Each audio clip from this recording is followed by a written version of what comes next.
दोस्तों, दुनिया में सच्चे प्रेम का उदाहरण देने के लिए राधा और कृष्ण को जरूर ही याद किया जाता है। राधा और श्याम प्रेम के वो दो पुजारी जिन्होंने इस संसार में प्रेम के वास्तविक रूप को बताया। मुरली मनोहर बंसी बजाने वाले कन्हैया जी को संपूर्ण ब्रह्मांड में केवल दो ही चीजें सबसे ज्यादा प्रिय थी। एक थी बांसुरी और दूसरी उनकी राधा रानी। कन्हैया जी की बंसी की मधुर तान से ही राधा कन्हैया की ओर खींची चली आती थी।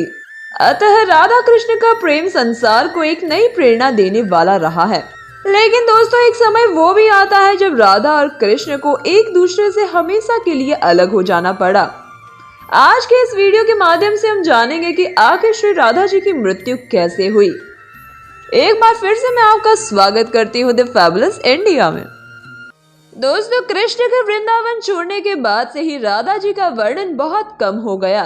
राधा और कृष्ण जब आखिरी बार मिले थे तो राधा ने कृष्ण से कहा था कि भले ही वो उनसे दूर जा रहे हैं, लेकिन मन से कृष्ण हमेशा उनके साथ ही रहेंगे।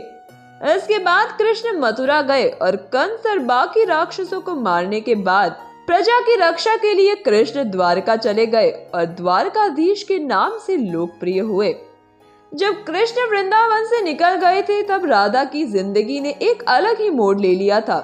राधा की शादी एक यादव से हो गई थी। राधा ने अपने दाम्पत्य जीवन की सारी रस्में निभाई और बूढ़ी हुई, लेकिन उनका मन तब भी श्री कृष्ण के लिए ही समर्पित था।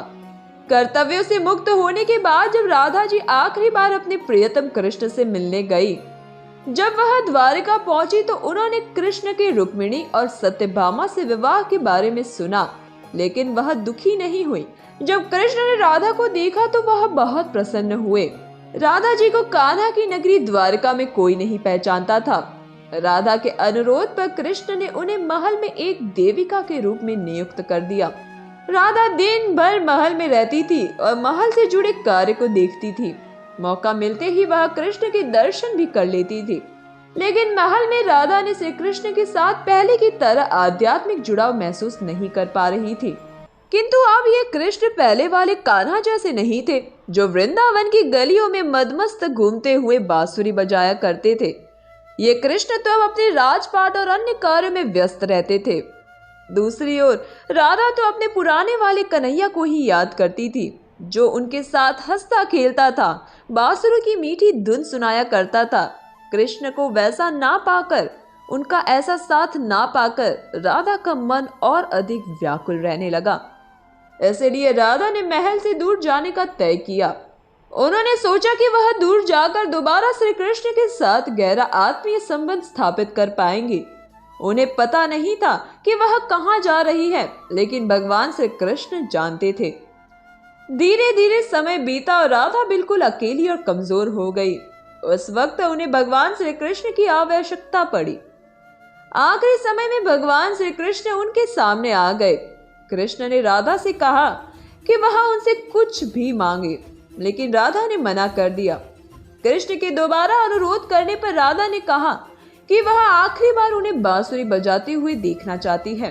श्री कृष्ण ने बांसुरी ली और बेहद सुरीली धुन में बजाने लगे। श्री कृष्ण ने दिन रात बांसुरी बजाई जब तक राधा आध्यात्मिक रूप से कृष्ण में विलीन नहीं हो गई। बांसुरी की धुन सुनते सुनते राधा ने अपने शरीर का त्याग कर दिया। हालांकि भगवान श्री कृष्ण जानते थे कि उनका प्रेम अमर है, बावजूद वे राधा की मृत्यु को बर्दाश्त नहीं कर सके। कृष्ण ने प्रेम के प्रतीकात्मक अंत के रूप में बांसुरी तोड़कर झाड़ियों में फेंक दी। कहा जाता है कि जब द्वापर युग में नारायण ने श्री कृष्ण का जन्म लिया था, तभी माँ लक्ष्मी ने राधा जी के रूप में जन्म लिया था, ताकि मृत्यु लोक में भी वे इनके साथ रह सके। दोस्तों, ये सारी जानकारी गर्ग संहिता में मौजूद है। तो ये थी राधा कृष्ण के अनोखी प्रेम कहानी का अंत।